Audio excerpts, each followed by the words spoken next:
Volvo vante la faible empreinte carbone de l'S90, mais est-elle pour autant exemplaire?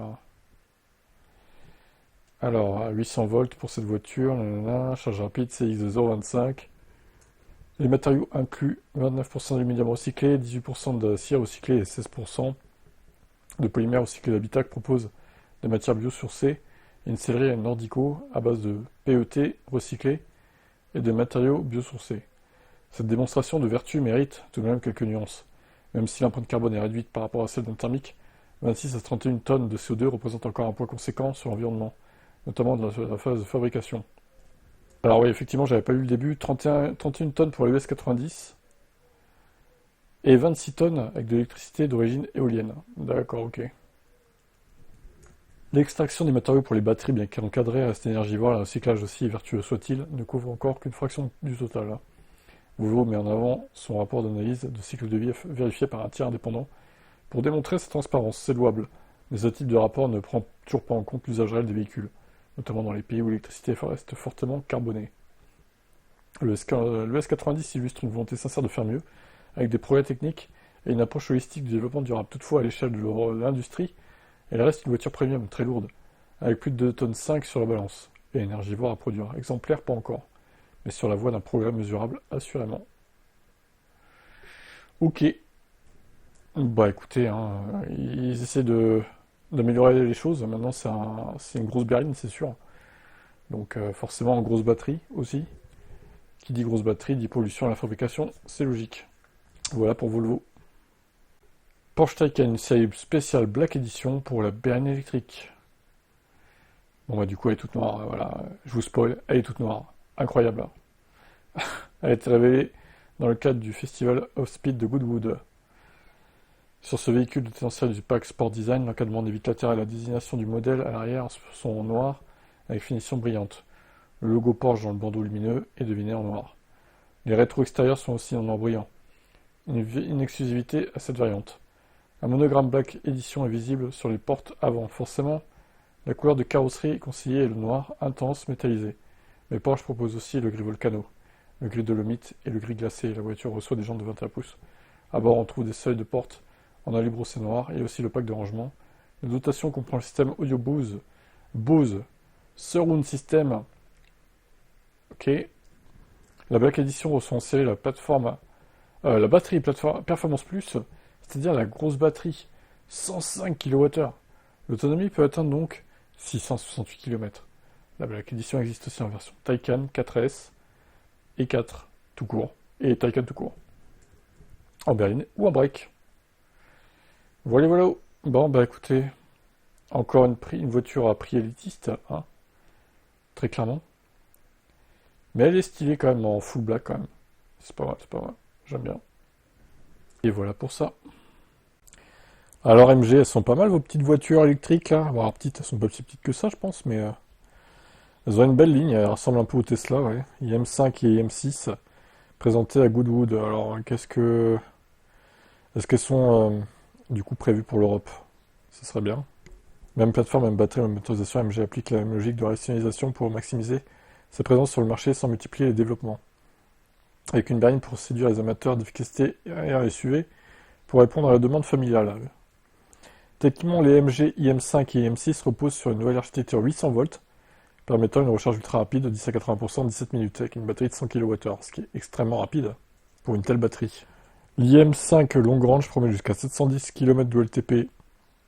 Alors non, c'est LTC du coup. Donc en gros 600 km en Europe, tandis que les performances sont au rendez-vous. Les distingués sino-britanniques savent se faire punk à Chine avec un 0 à 100 avalé en 3 secondes 2. Alors l'arrière ressemble au Xiaomi hein, quand même. C'est incroyable. Hein.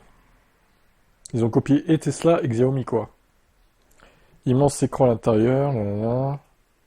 Côté assistance à la conduite, MG fait appel à la société Momenta avec une conduite semi-autonome évoluée et un système de stationnement automatisé. Le rayon de braquage est de moins de 10 mètres.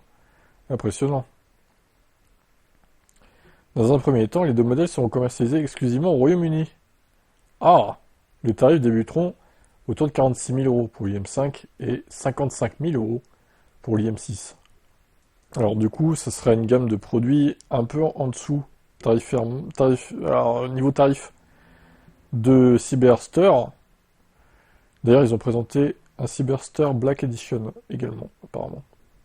Donc, en gros, ça sera plus cher que les MG4, MG5, ES5 et tout qu'on connaît là, mais ça sera moins cher qu'un Cyberster. Donc, ça sera entre les deux. Bah, j'ai envie de dire, c'est logique, quoi. Non, elles ont une belle ligne, j'aime bien. Ça fait très voiture chinoise, mais en même temps, c'est un groupe chinois maintenant, hein. C'est logique. Vous en pensez quoi? Alors, la Ioniq 6 a été présentée officiellement, ça y est, au Festival de Goodwood, hein, comme beaucoup de voitures en ce moment ont été présentées. 650 chevaux, 770 Nm de couple, 0 à 100 3 secondes 2, grâce au mode Launch Control N, là. 257 km/h en Vmax. Alors, la Vmax, c'est pas si impressionnante, mais belle accélération, effectivement. Donc, des suspensions pilotées, capteur de course, une fonction N-Drift optimiseur pour les adeptes de glisse. Il y a tout plein de fonctionnalités, quoi. Cause style, elle adopte une allure plus radicale que la version standard avec un kit carrosserie spécifique, un aileron arrière, avec un support colle de cygne et une teinte exclusive Blooper là. Ok. Alors, pour être honnête, je la trouve pas si belle que ça. J'aime pas trop la signature lumineuse à l'avant. L'arrière, je préfère déjà, mais l'avant, j'ai un peu de mal. Pas fan, quoi. Pas ouf. Bon, de toute façon, j'ai ni les moyens de me la payer, ni l'envie, de toute façon. De toute façon, elle n'est pas disponible en France, et à mon avis, ça va pas changer. J'ai entendu dire que peut-être certains la feraient importer, comme Alex de la chaîne EV, qui est à fond dessus, là. Alors ouais, mais alors tu passes par quel pays, du coup, pour importer ça? Belgique, Suisse? Comment tu fais, quoi? C'est de la paperasse à gérer et tout. C'est un enfer, quoi. Après, bon, quand tu veux, tu peux, hein. Mais ouais, belle galère en perspective, je pense. Vous en pensez quoi de cette Ioniq 6N? Est-ce que vous allez tout faire pour l'avoir? Chez Mercedes, les ventes de full électrique s'écroulent. Par contre, les motos rechargeables, apparemment, bah ça augmente. La firme allemande a écoulé 1 076 300 véhicules entre janvier et juin 2025, ce qui est en recul de 8% par rapport à l'année dernière. Les ventes sur électrique chutent de 14%. Terrible. 87 300 ventes au total. Le recul a même été plus marqué au second trimestre avec moins de 18%. Au global, l'électrique ne représente que 8% des ventes du groupe. Voilà, part de marché catastrophique. Mais en même temps, elles sont chères leurs VE. Il faudrait qu'ils fassent une Mercedes électrique abordable, entre guillemets, quoi. Parce que la classe A, bon, pas si abordable que ça au final. L'étoile est à la peine, car même le bilan général est mauvais, en recul de 8% au premier semestre. Le groupe justifie en partie cette tendance par une gestion plus rigoureuse des stocks, destinée à anticiper l'impact des droits de douane sur le marché international, notamment aux États-Unis. En parallèle, Mercedes mise toujours sur le renouvellement progressif de sa gamme thermique et hybride pour maintenir ses volumes. La firme de Stuttgart a justement enregistré un envol spectaculaire de ses ventes des bornes rechargeables. Entre avril et juin, les livraisons des bornes rechargeables ont bondi de 34%. Grâce à cette bonne dynamique, les véhicules PHEV et électriques cumulés ont même représenté 40% des ventes de la marque en Europe et 21% dans le monde, de part de marché. Les ventes des fourgons à batterie utilitaires ont augmenté de 32% au cours du deuxième trimestre et représentent désormais 7% des matriculations dans le monde chez Mercedes, pardon. La firme allemande a notamment conclu un contrat exceptionnel avec 5000 fourgons électriques Amazon. Très bien. Eh ben voilà, c'est toujours pas ça, c'est bien résumé quoi. Ils ont qu'à proposer des meilleures offres aussi, hein. Les gens achèteraient quoi. Une BMW i4 par exemple est meilleure qu'une Mercedes électrique, hein. Il faut quand même le reconnaître, même si je préfère la marque Mercedes, il faut reconnaître que la BMW i4 est bien plus au point, bien plus aboutie qu'une Mercedes électrique, hein. Et malheureusement avec le tarif de la CLA qui est assez haut, c'est pas prêt de changer à mon avis, hein. À voir, qu'en pensez-vous?